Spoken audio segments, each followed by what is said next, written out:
first question is, a nurse performs a procedure without obtaining valid consent from a conscious patient. The patient later develops complications. What is the most appropriate legal charge? Okay, एक nurse ने क्या किया है, एक procedure perform कर दिया है, patient पे कंसेंट नहीं लिया है और प्रोसीजर जो है परफॉर्म कर दिया है, और बाद में जो है पेशेंट को कुछ कॉम्प्लिकेशंस हो गई उस प्रोसीजर की वजह से, तो कौन सा चार्ज जो है नर्स पे लगेगा? तो first is negligence, second is assault, third is battery and fourth is malpractice. ठीक है, देखो, अगर कोई नर्स पेशेंट को टच करती है विदाउट कंसेंट तो this is known as battery, ये जो है बैटरी के अंदर आएगा। ठीक है, अब जल्दी से समझते हैं इसके अंदर क्या क्या आता है।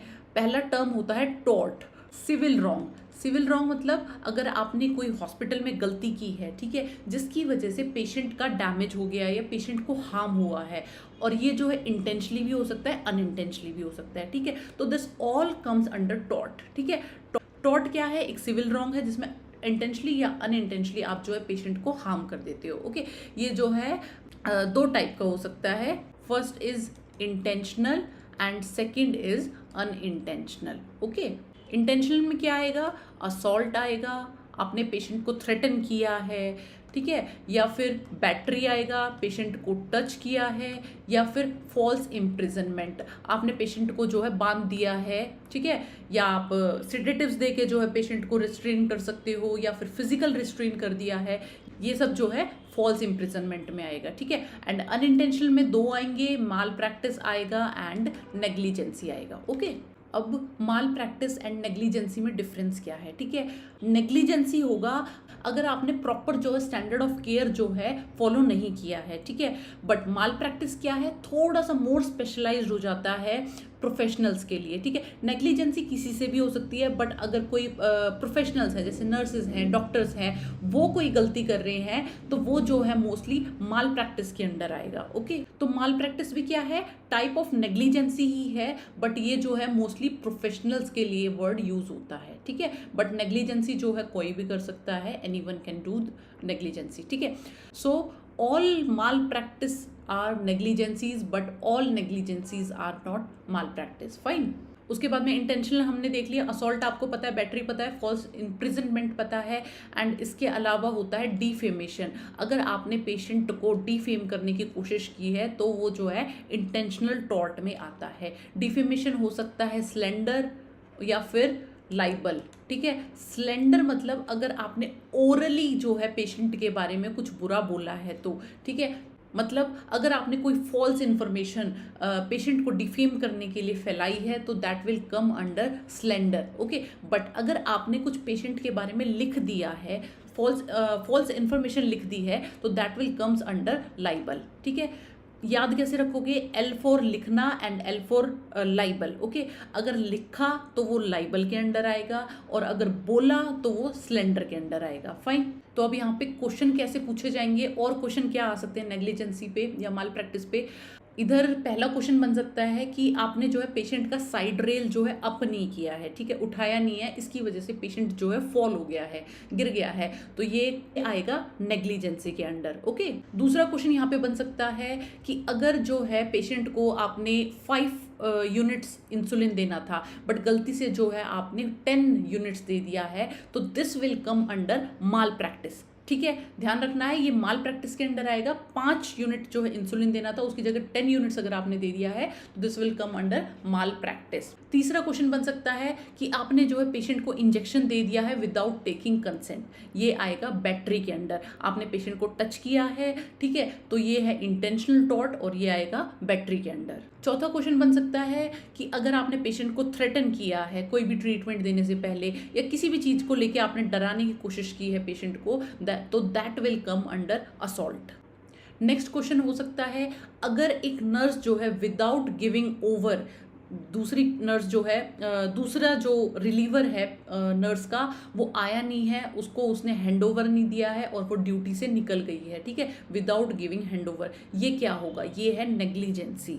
नेक्स्ट क्वेश्चन बन सकता है कि अगर नर्स जो है वुंड की ड्रेसिंग कर रही है और वो अनस्टेराइल प्रैक्टिस फॉलो कर रही है, ठीक है, स्टेरिलिटी मेंटेन नहीं कर रही है, तो ये क्या है? तो दिस इज माल प्रैक्टिस।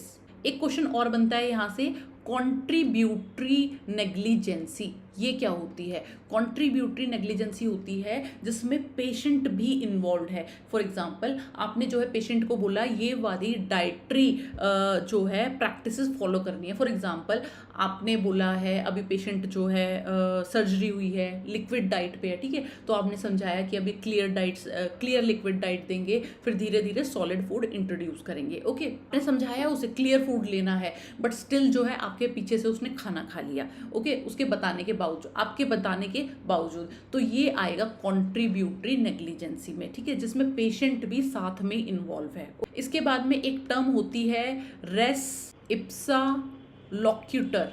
ये क्या है? ये होता है कि अगर आपने कोई इंस्ट्रूमेंट पेशेंट के अंदर छोड़ दिया, फॉर एग्जांपल सर्जरी हो रही थी, ठीक है, आपने कोई आर्टरी फोर्सेप्स जो है अंदर ही छोड़ दिया पेशेंट के, ठीक है, तो that will come under res ipsa लोक्यूटर।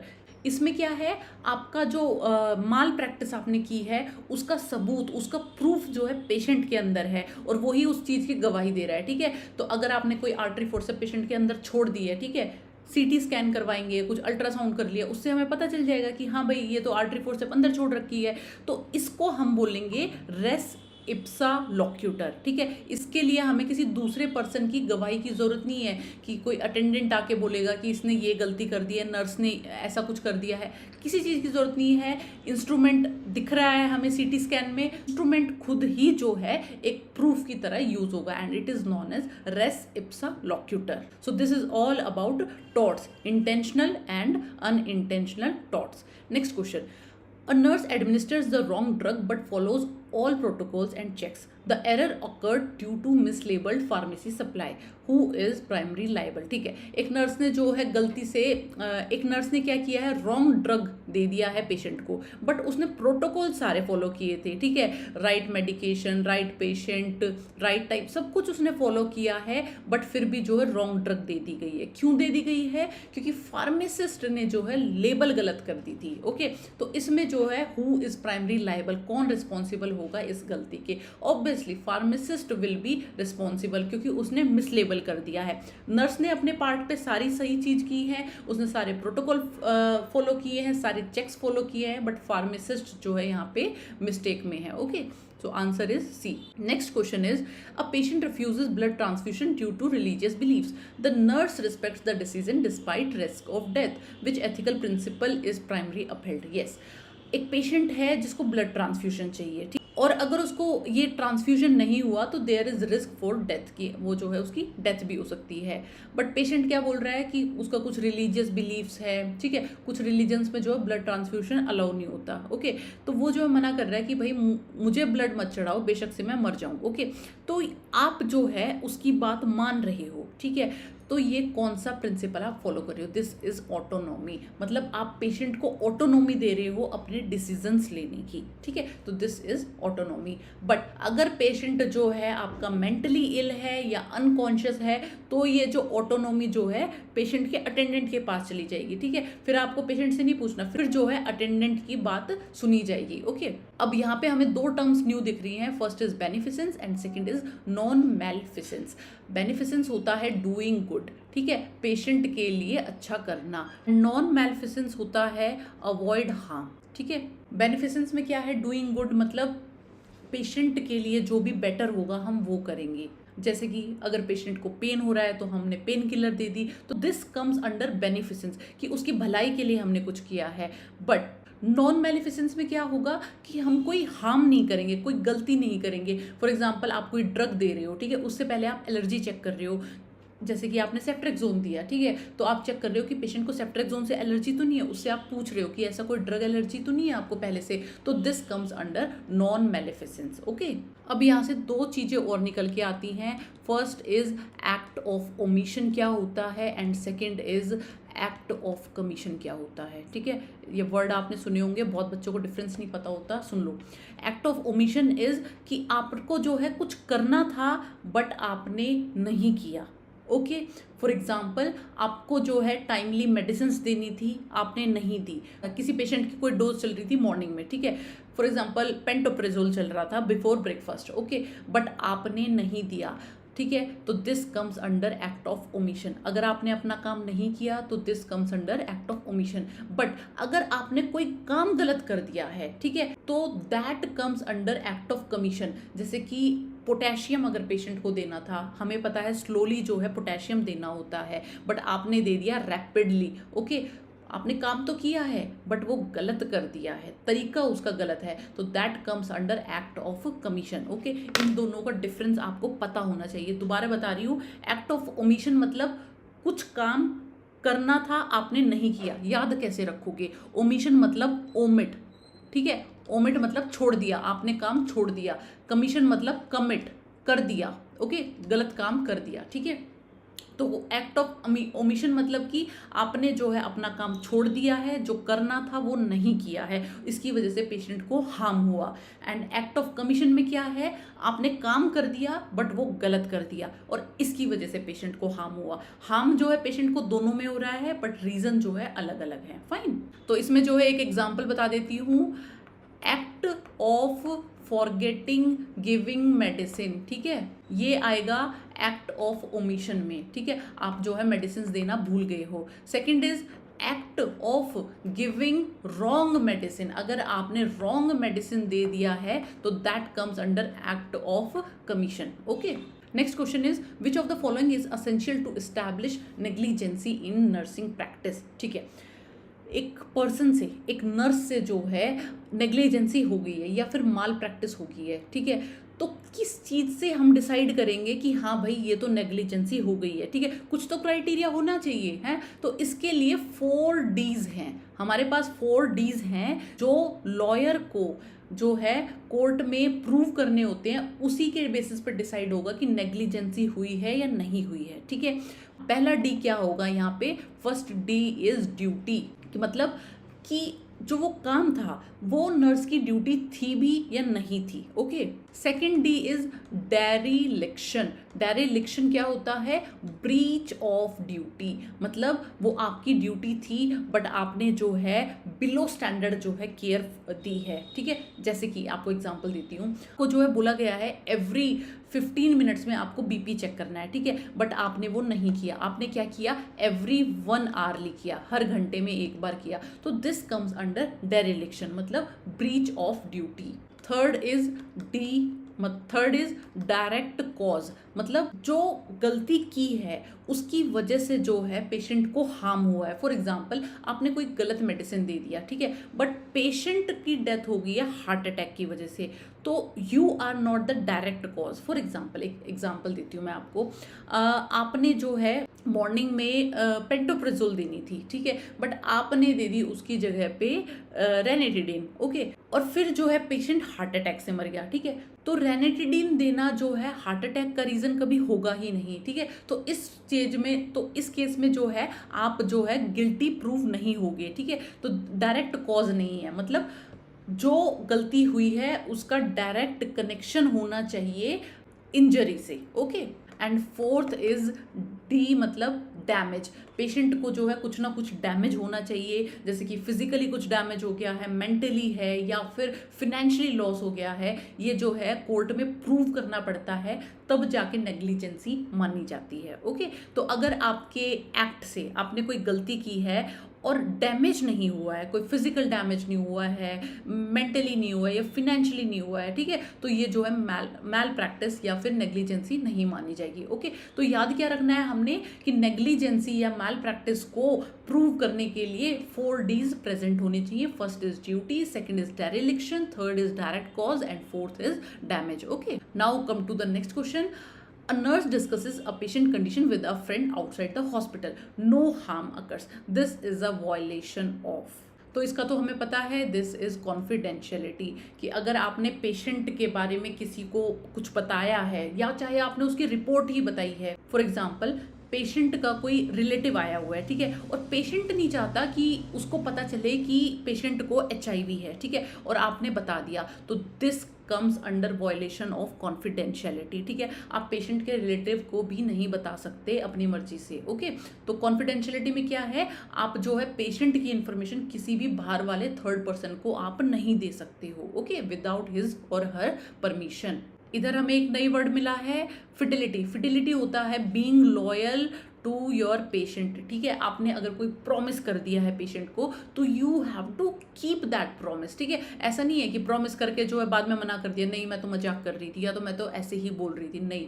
आपको जो है लॉयल रहना है पेशेंट के साथ में। अगर कुछ प्रॉमिस किया है तो you have to fulfil that, okay. Accountability, you know accountability क्या होता है, एंड एडवोकेसी भी यू नो एडवोकेसी क्या है। Now next question is, which organization is primarily responsible for maintaining standards of nursing education and practice in India, ठीक है। कौन सी association जो है रिस्पॉन्सिबल है for maintaining standards of nursing education, ठीक है। तो here answer is Indian nursing council, okay. Indian nursing council जो है क्या देखती है कि जो सारे स्टैंडर्ड्स जो है नर्सिंग एजुकेशन के या जो प्रैक्टिस जो है इंडिया में फॉलो हो रही है वो स्टैंडर्डाइज्ड है या बिलो स्टैंडर्डाइज्ड है, ठीक है। तो ये सब जो है आईएनसी देखती है। आईएनसी एक्ट कब आया था हमारा, 1947 में। आईएनसी का हेडक्वार्टर कहाँ पे है, ये है न्यू दिल्ली में, ठीक है। उसके बाद में अपना है TNAI, ये कब इस्टेब्लिश हुआ था, ये हुआ था 1909 में।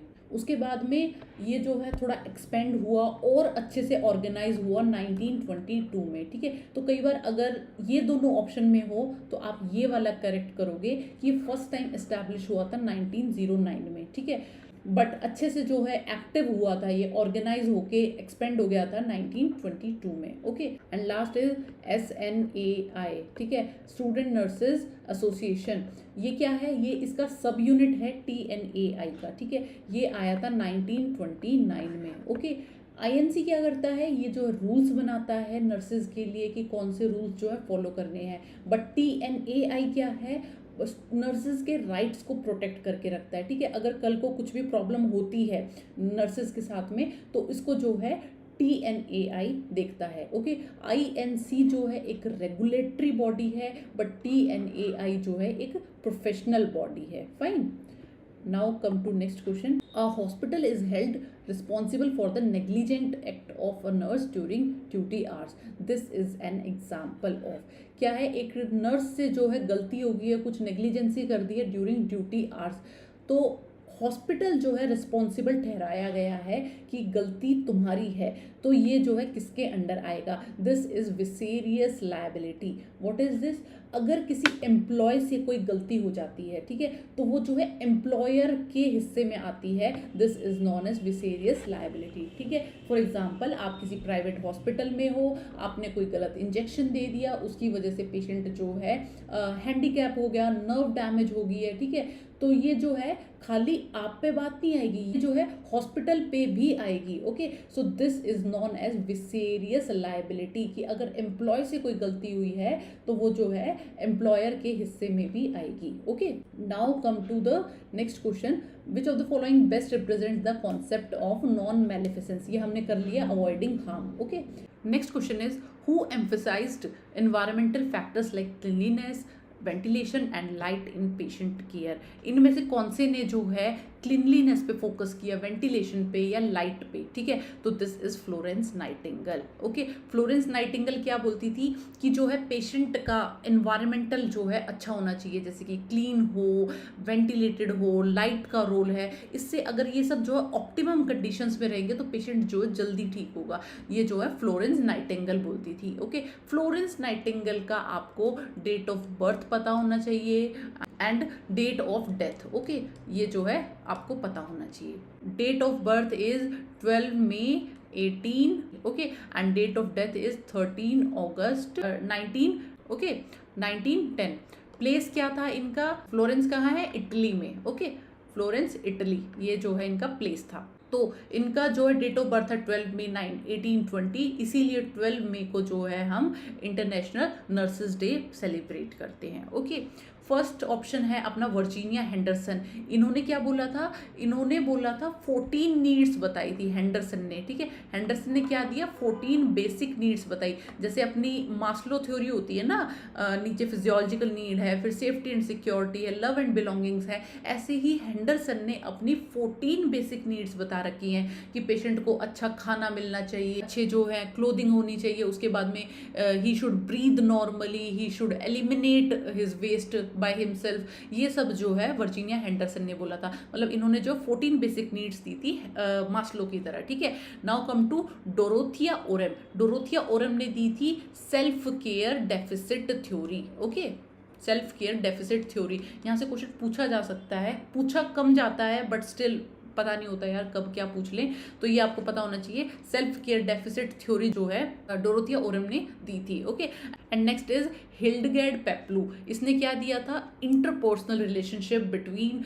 पेशेंट एंड नर्स का रिलेशनशिप जो है उसमें क्या क्या फेजेस आते हैं हमने पढ़ा है। पहले जो प्री इंटरेक्शन फेज होता है, फिर ओरिएंटेशन होता है, उसके बाद में वर्किंग फेज रहता है, देन जो है टर्मिनेशन फेज आता है। ये जो है हिल्डगैर्ड पेप्लू ने दिया था। Okay, now come to next question, which statement best reflects Virginia Henderson definition of nursing. ठीक है, तो here option is B, assisting individuals to gain independency. Okay, तो इधर हमें एक और चीज पता होना चाहिए, फ्लोरेंस नाइटिंगेल को किस किस नाम से बोला जाता है। First is lady with lamp. ठीक है, लेडी विद लैम्प के नाम से जानते हैं, या हम बोलते हैं पायोनियर ऑफ मॉडर्न नर्सिंग, या फिर फाउंडर ऑफ मॉडर्न नर्सिंग। ठीक है, उसके बाद में हमारी नर्सिंग में सिंबल कौन सा यूज होता है? तो लेडी विद लैम्प जो है हम सिंबल यूज करते हैं। Okay, now next question, an adult patient has temperature fluctuations between normal and high but never returns fully to normal baseline. This pattern is, एक पेशेंट को जो है फीवर आ रहा है, और फीवर कैसा है?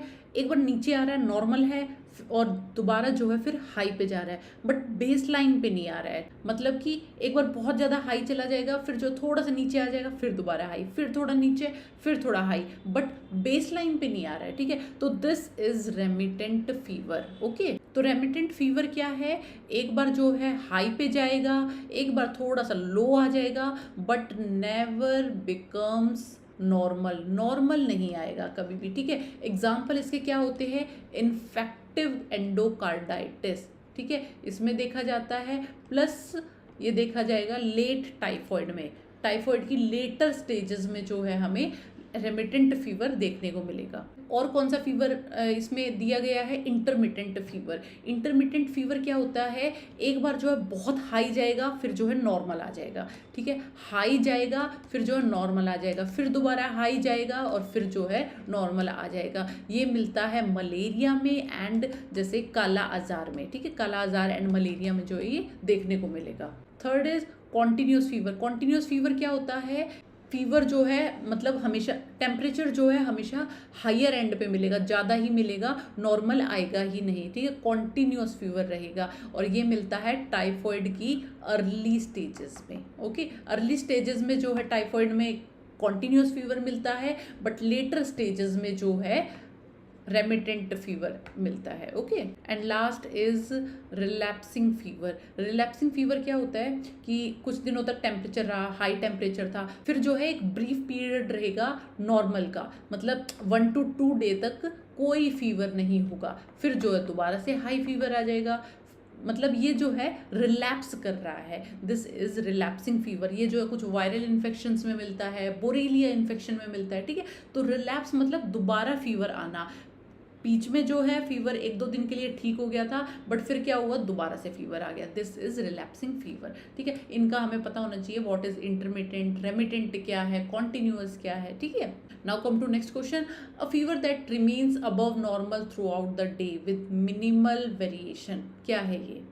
तो ये तो हमें पता चल गया, कॉन्टिन्यूस फीवर है, नॉर्मल अगर नहीं आ रहा है, कॉन्टिन्यूसली हाई फीवर है, ठीक है, मिनिमल वेरिएशन है लेस देन 1 डिग्री सेंटीग्रेड की, तो मतलब ये कॉन्टिन्यूस फीवर है। ओके, अब यहाँ पे अगर फीवर की बात चल रही है तो हमें एक फॉर्मूला पता होना चाहिए, डिग्री फ़ारेनहाइट कैसे चेंज होगा डिग्री सेल्सियस से। ठीक है, डायरेक्ट क्वेश्चन यहाँ से नहीं आएगा कि डिग्री सेल्सियस को डिग्री फ़ारेनहाइट में चेंज कर दो, इतना हल्का क्वेश्चन नहीं आएगा। बट क्वेश्चन क्या है, कुछ इस तरह से घुमा दिया जाएगा, कोई सिनेरियो बेस्ड क्वेश्चन आ जाएगा। ठीक है, और हम जो है पता नहीं लगा पाते कि इसको फीवर है या नहीं है। फॉर एग्जाम्पल हमने जो है फीवर लर्न किया हुआ है फ़ारेनहाइट में, ठीक है, बट क्वेश्चन में दे दिया सेल्सियस में, तो उधर हो जाओगे कंफ्यूज। तो उधर जो है आपको ये चेंज करना आना चाहिए, इन दोनों की यूनिट्स चेंज कैसे करते हैं, ठीक है। डिग्री फ़ारेनहाइट में कैसे चेंज करेंगे, डिग्री सेल्सियस को 9/5 से मल्टीप्लाई करेंगे प्लस 32। ओके, एक फॉर्मूला याद रख लो, दूसरा तो अपने आप ही बना लोगे, इधर उधर इसको यूनिट्स को इधर उधर करके आप बना लोगे, ठीक है। तो और याद कैसे रखोगे कि इसमें 9/5 है प्लस 32 है, दूसरे में जो है -32 होता है, इसमें जो है प्लस 32 है। देखो डिग्री फ़ारेनहाइट ना ज़्यादा होता है टेम्परेचर, 95 के बाद शुरू होता है, और डिग्री सेल्सियस वाला 37 के अराउंड होता है, ठीक है। तो ये जो है छोटे वाला होता है, तो इसमें क्या है, क्योंकि डिग्री सेल्सियस छोटा होता है तो इसमें प्लस 32 किया जाता है। फाइन, इस तरह से आप याद रख सकते हैं। Okay, now next question is the most appropriate disinfection of a clinical thermometer in ward setting. Most appropriate कौन सा है, नॉर्मल सेलाइन से तो आप इसको डिसइंफेक्ट नहीं करोगे, थर्मोमीटर को अल्कोहल स्वैब से करते हैं, तो दिस इज राइट आंसर, ठीक है। लाइजोल सोल्यूशन जो है बहुत हार्ड होता है, फ्लोर्स वगैरह के लिए यूज होता है, तो लाइजोल को हम कभी भी थर्मोमीटर के लिए यूज नहीं करते हैं। And fourth is distil water is plain water, ठीक है, फिजिकली थोड़ा कुछ क्लीन करना है उधर हम डिस्टिल वाटर यूज कर लेते हैं। Fine, now next question is a water hammer pulse is best described as. Water hammer pulse कौन सी होती है। ओके, पल्स का क्वेश्चन आया है तो हमें क्या पता होना चाहिए, नॉर्मल पल्स चिल्ड्रन में कितनी है, इन्फेंट में कितनी है, अडल्ट में कितनी है, ये आपको पता होना चाहिए। उसके बाद में कैरोटिड पल्स कहाँ होती है, ब्रेकियल कहाँ है, ब्रेकियल का क्या यूज है, इन्फेंट्स में चेक करते हैं जब CPR देना होगा, ठीक है। पॉप्लीटियल आर्टरी कहाँ पे, ये सब हमें पता होना चाहिए। और एक जो है बहुत फेवरेट क्वेश्चन है नॉर्सेट का, डोर्सैलिस पेडिस आर्टरी कहाँ होती है एंड पोस्टीरियर टीबियल आर्टरी कहाँ होती है, ये आपको डिफरेंस इनका पता होना चाहिए, ठीक है।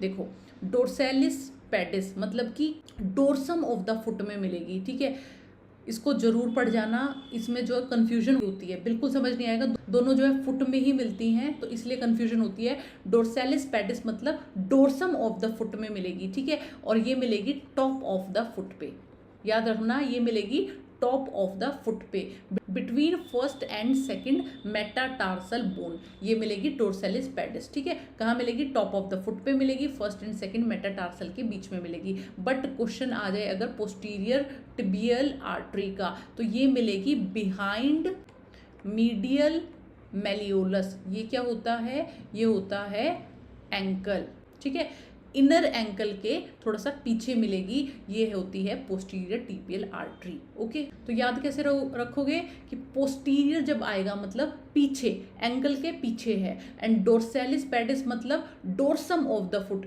मतलब टॉप ऑफ द फुट पे मिलेगी। ओके, अब आ जाओ अपने क्वेश्चन पे कि क्वेश्चन में क्या पूछा गया है। क्वेश्चन में पूछा गया है वाटर हैमर पल्स जो है कौन सी होती हैं, ठीक है। तो वाटर हैमर पल्स में क्या होता है, एकदम से बहुत फुल बाउंडिंग पल्स आएगी और फिर जो है कोलैप्स कर जाएगी। Answer 2 is right here, rapid upstroke and collapse, इसको जो है कोरिगन पल्स भी बोलते हैं, ठीक है। एकदम से तो बढ़िया वाली पल्स आएगी, अच्छे से फुल बाउंडिंग होगी, और सेकंड जो है दूसरा जो पल्स आएगी वो जो है बिल्कुल कोलैप्स कर जाएगी। एग्जाम्पल होता है अयोटिक रिगर्जिटेशन, इसमें मिलती है ये वाटर हैमर पल्स। ओके, इसके बाद में हमारी कौन सी पल्सेस होती हैं, एक होती है वीक या थ्रेडी पल्स। वीक थ्रेडी पल्स क्या होती है, जब पेशेंट जो है बहुत डिहाइड्रेटेड है, शॉक में है, ठीक है, तब जो है वीक और थ्रेडी पल्स मिलेगी, बिल्कुल वायरी, बहुत पतली सी पल्स, मतलब हल्की सी पल्स, अच्छे से फील भी नहीं होगी, ठीक है। तो this is weak and थ्रेडी pulse.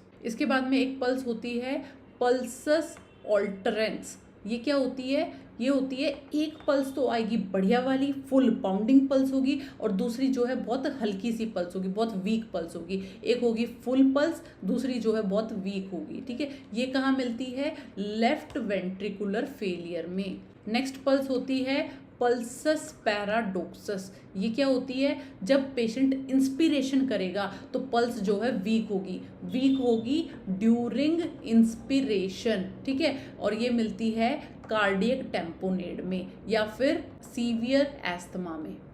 Okay, इसके बाद में एक पल्स होती है बाईजेमिनल पल्स। बाईजेमिनल नाम से ही पता चल रहा है, बाई दो पल्सेस आ रही हैं, पेयर में पल्सेस आ रही है, ठीक है। एक पल्स जो है नॉर्मल आएगी और दूसरी पल्स जो है जल्दी आ जाएगी, प्री मैच्योर पल्स होगी, ठीक है। तो ये मिलेगी हमें प्री मैच्योर वेंट्रिकुलर कॉन्ट्रैक्शंस में। ओके, एक पल्स जो है नॉर्मल आई है, दूसरी जो है जल्दी आ गई है, मतलब प्री मैच्योर बीट जो है इसमें देखने को मिलेगी। फाइन।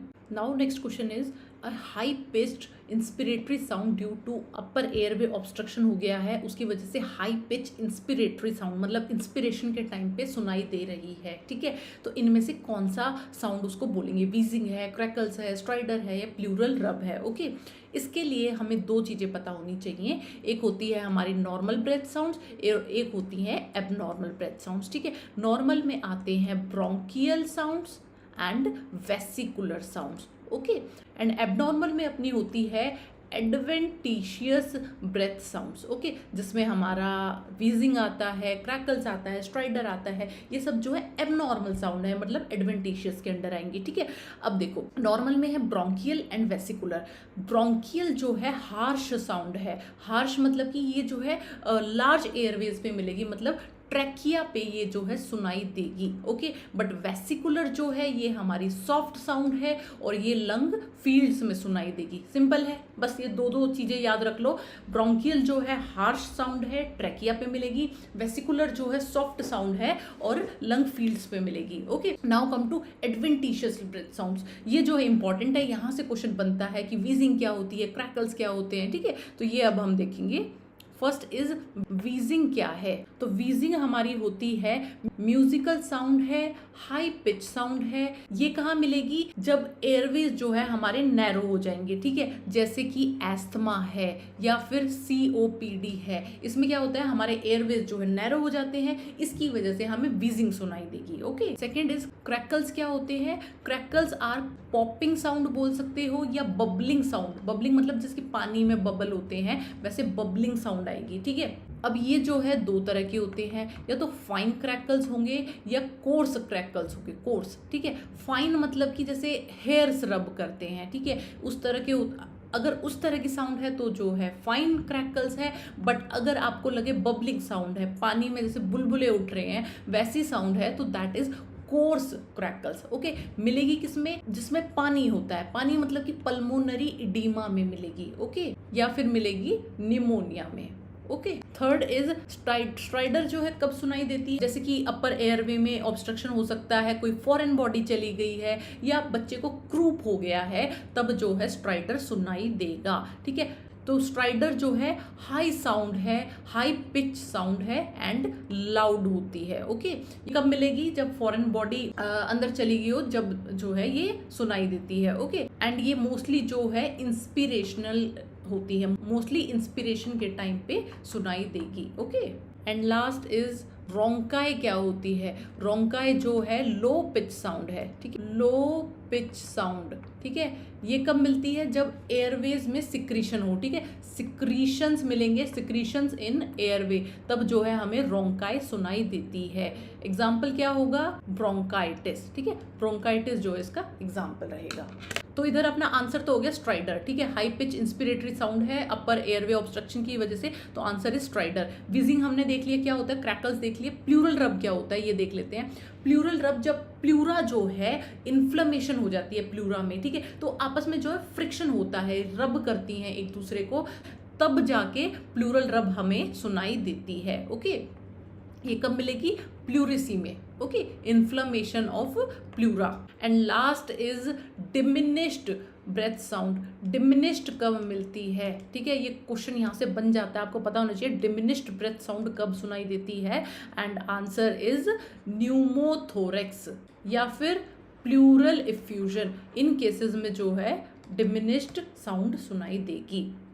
इन केसेस में जो है डिमिनिश्ड साउंड देखी जाएगी। ओके, क्लियर है? So this is all about breath sounds. Normal sounds कैसी होती हैं, एबनॉर्मल कैसी होती हैं। ठीक है, तो अब अगर इस टॉपिक से कहीं भी क्वेश्चन बनेगा कि आपसे क्रैकल्स पूछ ले, स्ट्राइडर पूछ ले, वीजिंग पूछ ले, ये जो है आपको आना चाहिए। ठीक है, इधर से क्वेश्चन नहीं छूटना चाहिए। Now come to next question, that is BP cuff. ये जो है मैं इंपॉर्टेंट टॉपिक्स करवा रही हूँ कि इधर से क्वेश्चन बनता ही बनता है। So next question is if BP cuff is too narrow the reading will B.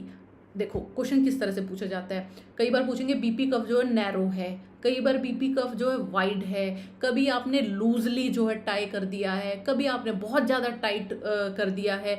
इस तरह से जो है बीपी कफ से क्वेश्चन पूछे जाएंगे। ठीक है, तो बीपी कफ आपका या तो लूज रहेगा या टाइट रहेगा। ठीक है, या नैरो होगा या फिर वाइड होगा। ये 4 कंडीशंस अपनी बन सकती हैं, ठीक है। अब देखो, अगर लूज है अपना बीपी कफ जो है लूज है तो हाई बीपी देखा जाएगा, ठीक है। हाई बीपी क्यों देखा जाएगा? क्योंकि बहुत ज़्यादा प्रेशर लगाना पड़ रहा है आर्टरी को कंप्रेस करने के लिए, इसलिए हाई प्रेशर देखा जाएगा। बट अगर टाइट है हमारा बीपी कफ जो है टाइट है, ठीक है, तो हमें प्रेशर जो कम लगाना पड़ेगा, इसलिए जो है लो बीपी देखा जाएगा। ओके, अगर नैरो है बीपी कफ जो है नैरो है तो हमारा यहाँ पे ब्लड प्रेशर देखा जाएगा हाई। क्यों? क्योंकि आर्टरी को ऑक्लूड करने के लिए हमें ज़्यादा प्रेशर लगाना पड़ रहा है, ठीक है। नैरो है, अच्छे से जो है आर्टरी को ऑक्लूड नहीं कर पा रहा है, इसीलिए जो है हाई प्रेशर हमें लगाना पड़ रहा है, and that's why high BP is found in narrow BP cuff. But अगर हमारा बीपी कफ जो है वाइड है, ठीक है, ऑलरेडी जो है वो ऑक्लूड कर रहा है आर्टरी को, तो यहाँ पे क्या मिलेगा? हमें कम प्रेशर लगाना पड़ेगा, मतलब लो बीपी देखने को मिलेगा। ओके, अब अपना क्वेश्चन कर दो। If BP cuff is too narrow the reading will be, क्या आएगी हमारी रीडिंग? हाई आएगी, यहाँ से देख लो, ठीक है। अब यहाँ से एक क्वेश्चन और बनता है कि जो ब्लैडर का कफ होता है, ठीक है, जो हम टाई करते हैं, इन्फ्लेटेबल जो होता है जिसमें हवा भरी जाती है, ठीक है, उसको कितना परसेंटेज रखना है आर्म सर्कमफेरेंस के, ठीक है। तो हमें क्या करना होता है, देखो, एक तो विड्थ देखते हैं ब्लैडर कफ में और एक हम देखते हैं लेंथ। ओके, विड्थ जो है हमें 40% ऑफ आर्म सर्कमफेरेंस रखनी है, ओके, एंड लेंथ जो है 80% ऑफ आर्म सर्कमफेरेंस रखनी है, ठीक है। मतलब कि मान लो अगर आपका आर्म सर्कमफेरेंस, ठीक है, आर्म सर्कमफेरेंस जो है 30 सेंटीमीटर है तो विड्थ आप रखोगे 12 सेंटीमीटर एंड लेंथ रखोगे 24 सेंटीमीटर। ओके, तो विड्थ जो है हमें 40% रखनी होती है और लेंथ जो है 80% रखनी होती है। Fine. Now next question is mean arterial pressure जो है कैसे कैलकुलेट करेंगे, ठीक है। क्वेश्चन इस तरीके से आ सकता है, एक पेशेंट है जिसका बीपी जो है 120/80 है, ठीक है, इसका आप मीन आर्टीरियल प्रेशर कैलकुलेट करके बताओ। उसके लिए पहले हमें फॉर्मूला पता होना चाहिए, ठीक है। फॉर्मूला क्या है? 2 × diastolic pressure plus systolic pressure by में 3, ये जो है अपना फॉर्मूला है, ठीक है। इसमें जो है आप ये पुट कर दोगे वैल्यूज और आपका मीन आर्टीरियल प्रेशर आ जाएगा।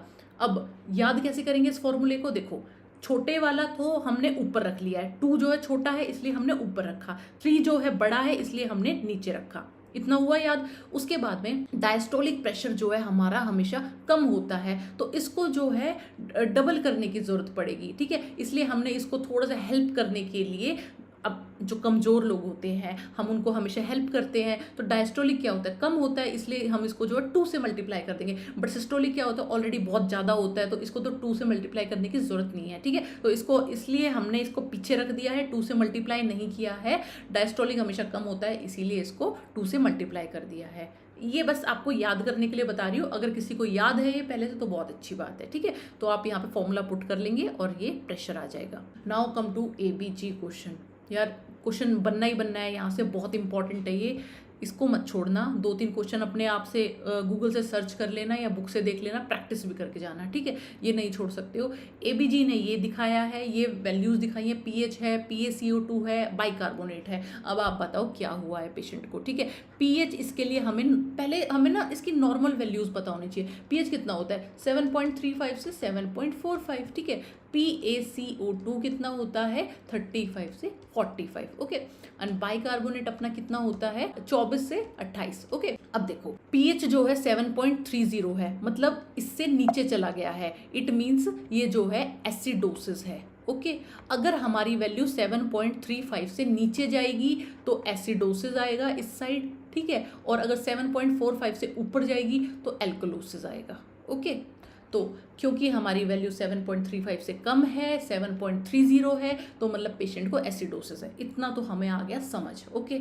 अब हमें पता लगाना है ये मेटाबॉलिक है या रेस्पिरेटरी है, ओके। तो अब हमने देखी पहली वैल्यू, PaCO2 है 50, मतलब भाई ये तो जो है ऊपर वाली रेंज में चला गया है, बढ़ा हुआ मिला है, ठीक है। तो अगर PaCO2 बढ़ा हुआ मिला है तो इट मीन्स रेस्पिरेटरी कोई प्रॉब्लम है, ठीक है। और बाइकार्बोनेट अगर डी रेंज मिलेगा तो मेटाबॉलिक प्रॉब्लम है। तो इधर हमने देखा बाइकार्बोनेट तो अपना नॉर्मल है, 24 है, ठीक है, बट कार्बन डाइऑक्साइड जो है हमारा इंक्रीज है, इसका मतलब रेस्पिरेटरी एसिडोसिस है। ओके, ये अपना आंसर हो गया। अब एक और क्वेश्चन देख लेते हैं। एबीजी की वैल्यूज दी हुई है 7.48, बाइकार्बोनेट दिया हुआ है, PaCO2 दिया गया है। बताओ क्या हुआ है। देखो पीएच जो है 7.45 से ऊपर है, इधर से हमें पता चल गया पेशेंट को तो हो गया है भाई एल्कोलोसिस। ठीक है, अब ये एल्कोलोसिस कौन सा है, रेस्पिरेटरी है या मेटाबॉलिक है। रेस्पिरेटरी की वैल्यू तो अपनी ठीक है, 35 से 45 के बीच में है, ठीक है ये। अब प्रॉब्लम इज विद बाइकार्बोनेट, जो होनी चाहिए थी 24 से 28 के बीच में, वो आ गई है 32। ठीक है, इट मीन्स ये जो है मेट एल्कोलोसिस है। ओके, नाउ ये तो हो गया अपना बेसिक क्वेश्चन। अब इसमें एक क्वेश्चन ये भी पूछा जाता है, अनकंपनसेटेड क्या होता है, ठीक है, कंपनसेटेड क्या होता है एंड पार्शियली कंपनसेटेड क्या होता है। ठीक है, अब सुनो इन तीनों में डिफरेंस क्या है। एक हैक है ये, किस तरह से आप याद कर सकते हो इसको। देखो अनकंपनसेटेड मतलब सारा मैटर रिवॉल्व कर रहा है पीएच के अराउंड। ठीक है, हम पीएच के रेफरेंस में चीज़ों को समझेंगे। अगर पीएच है एबनॉर्मल तो मतलब अनकंपनसेटेड है। पीएच जो है ये पीएच है, PaCO2 है एंड ये है बाइकार्बोनेट। ठीक है, अगर पीएच जो है ठीक है, तो हमेशा जो है अनकंपनसेटेड मिलेगा। ठीक है, और इन दोनों में क्या मिलेगा, एक वैल्यू तो मिलेगी एबनॉर्मल और दूसरी मिलेगी नॉर्मल। ठीक है, दूसरी चीज अगर कंपनसेटेड है मतलब कंपनसेट हो गया है तो मतलब पीएच मिलेगा नॉर्मल। ओके, बट अपनी PaCO2 की वैल्यू एंड बाइकार्बोनेट की वैल्यू जो है एबनॉर्मल मिलेगी। क्यों, क्योंकि इन दोनों ने मिलके कोशिश की है, ये दोनों बेचारी जो है दोनों एबनॉर्मल हो गई हैं, तब जाके हमारा पीएच जो है नॉर्मल हो पाया है। ठीक है, तो इसमें कंपनसेटेड में क्या है, पीएच जो है नॉर्मल हो गया, बट ये दोनों जो है एबनॉर्मल हो गई हैं इसको नॉर्मल करने के चक्कर में। ठीक है, अब पार्शियली कंपनसेटेड क्या है, पीएच जो है एबनॉर्मल मिलेगी और ये दोनों भी PaCO2 एंड बाइकार्बोनेट भी एबनॉर्मल मिलेंगे। ठीक है, मतलब थोड़ा थोड़ा नॉर्मल है ये सब, अपनी अपनी रेंज के पास है, पर पूरा नॉर्मल जो है कुछ भी नहीं है, इसीलिए इसको पार्शियली कंपनसेटेड बोलते हैं। ठीक है, तो ये जो है आप लर्न कर लेना। बाकी क्वेश्चन जितना प्रैक्टिस करोगे तो ये दिमाग में बैठ जाती हैं चीज़ें, बट अभी एग्जाम में कम टाइम है तो इसको छोटा सा हैक है, इसको याद कर लेना। अनकंपनसेटेड मतलब कि अपनी पीएच जो है एबनॉर्मल है। ओके, कंपनसेटेड मतलब अपनी पीएच नॉर्मल आ गई है, पार्शियली कंपनसेटेड में कुछ भी नॉर्मल नहीं है। Okay, now come to next question. Before radial artery cannulation a nurse performs Allen's test. Okay, after releasing pressure on the ulnar artery the hand remains pale for more than 10 seconds. What is the most appropriate intervention? ठीक है, एक patient में जो है Allen test किया गया, ABG करना था, उससे पहले जो है हम एलन टेस्ट करते हैं। ठीक है, तो जो है जब अल्नर आर्टरी को प्रेशर हटाया गया तो हैंड जो है पेल था मोर देन 10 सेकेंड्स के लिए। ठीक है, तो इसका क्या इंटरप्रिटेशन होगा। ठीक है, देखो जब भी हम आर्टीरियल ब्लड गैस चेक करते हैं, एबीजी सैंपल लेते हैं, तो उससे पहले हम एलन टेस्ट करते हैं to check the patency of ulnar artery. यहाँ से क्वेश्चन बनता है कि किस चीज़ की पेटेंसी चेक कर रहे हैं हम, रेडियल आर्टरी की या अल्नर आर्टरी की। तो here we are checking patency of ulnar artery, question number 1। अब देखो इसमें क्या करेंगे, दोनों आर्टरी को हम जो है कंप्रेस कर देंगे, उसके बाद में अल्नर आर्टरी से हाथ हटा लेंगे। ठीक है, अगर अल्नर आर्टरी से प्रेशर हटाने के बाद में हैंड जो है परफ्यूज हो गया, मतलब पिंक हो गया, इसका मतलब कि अल्नर आर्टरी अपनी ठीक है, और ये जो है विद इन 5 to 7 सेकेंड्स के अंदर हो जाना चाहिए। ठीक है, देखो दोनों आर्टरी जो है कंप्रेस की है, उसके बाद में अल्नर आर्टरी से प्रेशर हटा दिया। अगर 5 to 7 सेकेंड्स के अंदर अंदर हैंड जो है परफ्यूज हो जाए, पिंक हो जाए, तो इट मीन्स अपना टेस्ट जो है ओके है and we can perform ABG. Okay, but अपने क्वेश्चन में क्या दिया गया है, मोर देन 10 सेकेंड्स तक हैंड जो है पेल है, तो इसका मतलब कि अल्नर आर्टरी ठीक नहीं है इसकी। ठीक है, तो इधर से हमें क्या इंटरप्रिटेशन पता चल गया, इनएडुकेट अल्नर आर्टरी फ्लो, ये अपना आंसर हो गया। ठीक है, तो इधर देखने की चीज़ ये थी कि 5 to 7 सेकेंड्स में जो है नॉर्मली हैंड जो है परफ्यूज हो जाना चाहिए था। ओके, इसका कॉम्प्लिकेशन क्या हो सकता है, अगर आपने एलन टेस्ट पे ध्यान नहीं दिया, ठीक है, तो क्या हो सकता है, हैंड इस्कीमिया हो सकता है। Okay, so this is the complication of wrong Allen test. Okay, now come to next question, enema. Which of the following is the primary purpose of a retention इनीमा।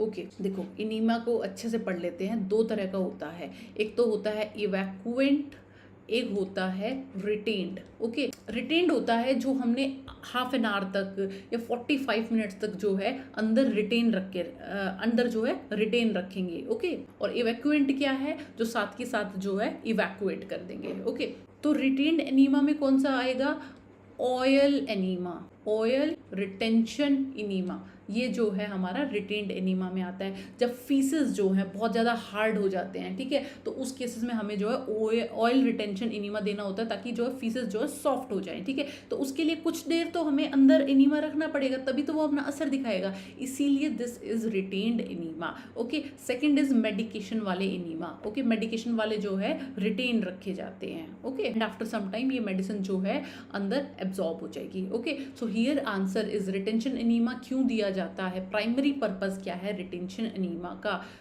So here answer is soften faecal mass and allow absorption, ये अपना right answer हो जाएगा। ठीक है, अगर immediate bowl evacuation करना है तो आप इवैक्यूएंट एनीमा दोगे। ओके, अगर कॉन्स्टिपेशन रिलीव करना है तो आप रिटेंशन एनीमा दोगे, बट रिटेंशन एनीमा का प्राइमरी पर्पस जो है कॉन्स्टिपेशन रिलीव करना नहीं है। Okay, and last is diagnostic imaging, मतलब अगर आपको कोई डायग्नोसिस करना है उससे पहले जो है हम बेरियम एनीमा देते हैं। ओके, अब यहाँ से क्या क्या क्वेश्चन पूछे जा सकते हैं, एनीमा के टाइप्स पूछ लेते हैं, परगेटिव एनीमा क्या होता है, या फिर आपका एंटी हेलमिंथिक एनीमा क्या होता है, या फिर सिडेटिव क्या है, स्टिमुलेंट क्या है, ये सब क्वेश्चन यहाँ से बन सकते हैं। और साइज पूछा जा सकता है, साइज ऑफ रेक्टल ट्यूब। ठीक है, अब आप एनीमा दोगे तो रेक्टल ट्यूब तो डालोगे उससे पहले, तो रेक्टल ट्यूब का क्या साइज रहेगा। ओके, अगर अपना पेशेंट अडल्ट है तो साइज रहेगा 20 से 30 फ्रेंच,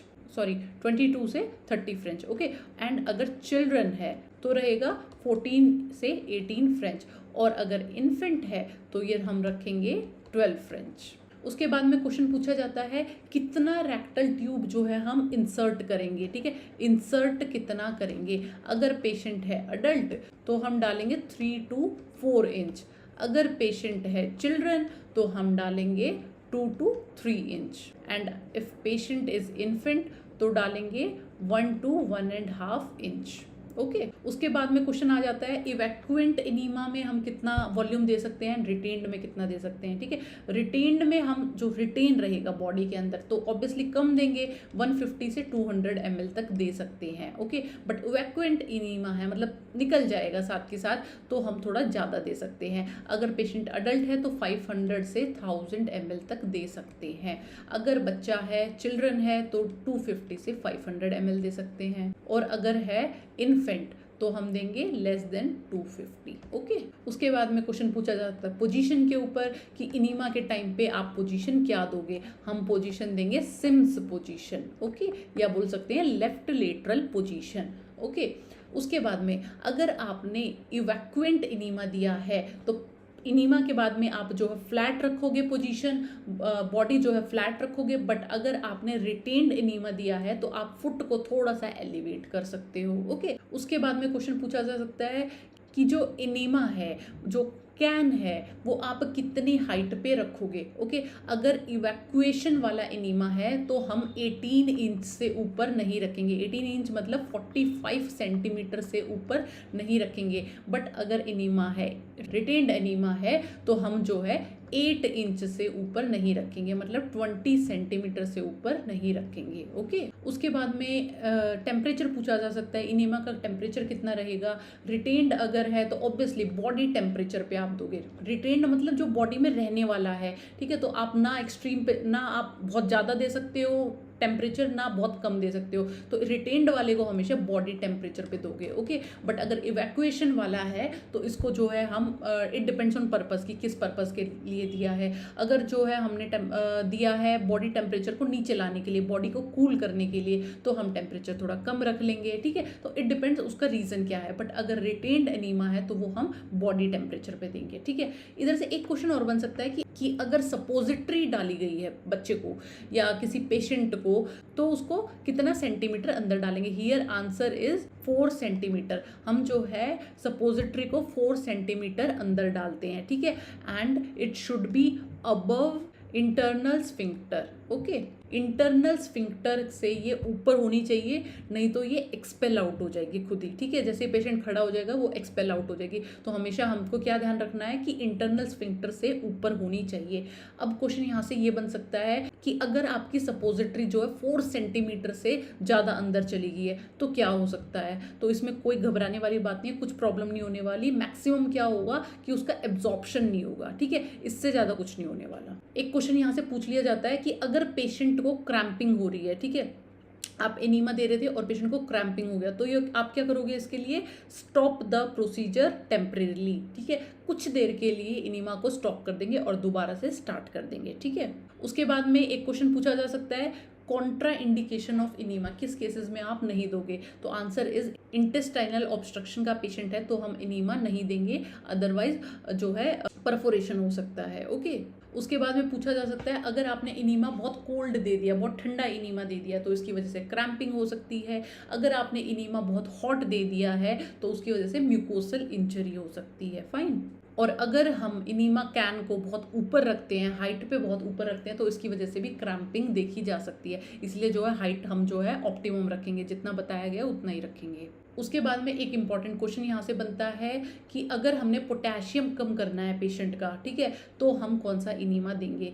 तो here answer is sodium polystyrene sulfonate enema. ये हम देते हैं पोटेशियम को कम करने के लिए। Okay, so that's all about enema कि यहाँ से जो है कौन से क्वेश्चंस पूछे जा सकते हैं। Okay, now next question is drug calculation. एक ऐसे क्वेश्चन है, यहाँ से क्वेश्चन आना ही आना है। तो अगर किसी बच्चे को ड्रग कैलकुलेशन अच्छे से नहीं आती है, इसके लिए एक वीडियो बना रखी है मैंने ड्रग कैलकुलेशन पे, उसमें हर तरह के क्वेश्चन सॉल्व करवा रखे हैं जो बन सकते हैं। ठीक है, तो उसको जरूर देख लेना। बट अभी इस क्वेश्चन को मैं बता देती हूँ। एक डॉक्टर है, उसने ऑर्डर किया है 500 ml NS over 4 hours. Drop factor इतना है, फ्लो रेट आप कैलकुलेट करोगे। इसका फॉर्मूला होता है वॉल्यूम बाय में टाइम इनटू में ड्रॉप फैक्टर। वॉल्यूम अपना 500 ml है और टाइम जो है अपना 4 आवर्स है, इसको जो है मिनट्स में चेंज करेंगे एंड ड्रॉप फैक्टर जो है 15 है। ओके, यहाँ से आपका आंसर निकल जाएगा।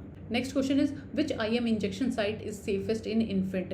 1 साल से छोटा बच्चा है, आप कौन सी IM इंजेक्शन साइट चूज करोगे। ऑब्वियसली वी विल चूज विस्टस लेटरालिस, क्योंकि ये जो है 1 साल तक अच्छे से डेवलप हो जाती है, बाकी साइट्स जो हैं डेवलप नहीं होती है। डेल्टॉइड डेवलप ही नहीं होती है, मसल ही डेवलप नहीं होती है 1 साल तक, तो हम इधर नहीं देंगे। वेंट्रोग्लूटियल जो है बड़े बच्चों में दिया जाता है, मोर देन 3 ईयर्स में, या फिर अडल्ट में देंगे, बट हम छोटे बच्चों में जो है विस्टस लेटरालिस को प्रायोरिटी देंगे। ओके, एंड डोर्सोग्लूटियल जो है मोस्ट डेंजरस साइट है, इसको हम हमेशा अवॉइड करते हैं क्योंकि यहाँ पे शाटिका नर्व होती है और वो डैमेज हो सकती है, इसलिए डोर्सोग्लूटियल हम नहीं यूज करेंगे। ओके, उसके बाद में पूछा जा सकता है कि इन्फेंट में हम कितना ml ऑफ इंजेक्शन दे सकते हैं। ठीक है, अगर विस्टस लेटरालिस पे आप लगा रहे हो तो आप मोस्टली जो है मैक्सिमम 1 ml जो है दे सकते हो। ठीक है, बट अगर आपका पेशेंट जो है अडल्ट है तो आप 3 to 5 ml तक दे सकते हो। ओके, उसके बाद में पूछा जा सकता है questions related to ID injection, intradermal है, सबक्यूटेनियस है, IM है, ये सब पूछा जा सकता है। ठीक है, तो इसके बारे में भी पता होना चाहिए। फर्स्ट इज ID इंजेक्शन मतलब इंट्राडर्मल, ये इसमें जो है हम 0.1 ml वॉल्यूम देते हैं। ये कब करते हैं हम, एलर्जी, अगर हमें किसी एलर्जी टेस्ट करनी है या मॉन्टॉक्स टेस्ट करना है, उसमें हम जो है ID देते हैं।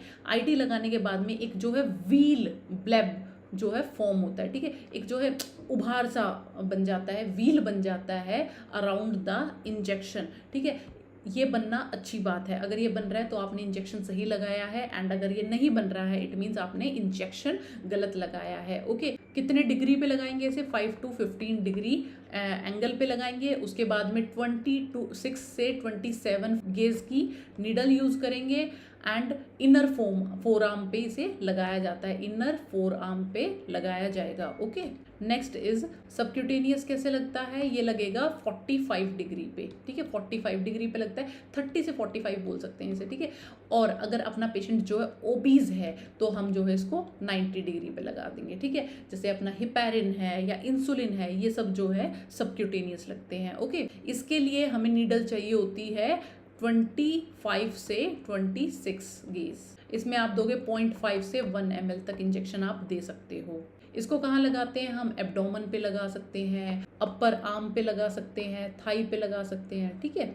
ये सब जो है हम साइड्स चूज कर सकते हैं। अगर आप इंसुलिन लगा रहे हो तो आपको साइड्स जो है रोटेट करनी होती है, ओके।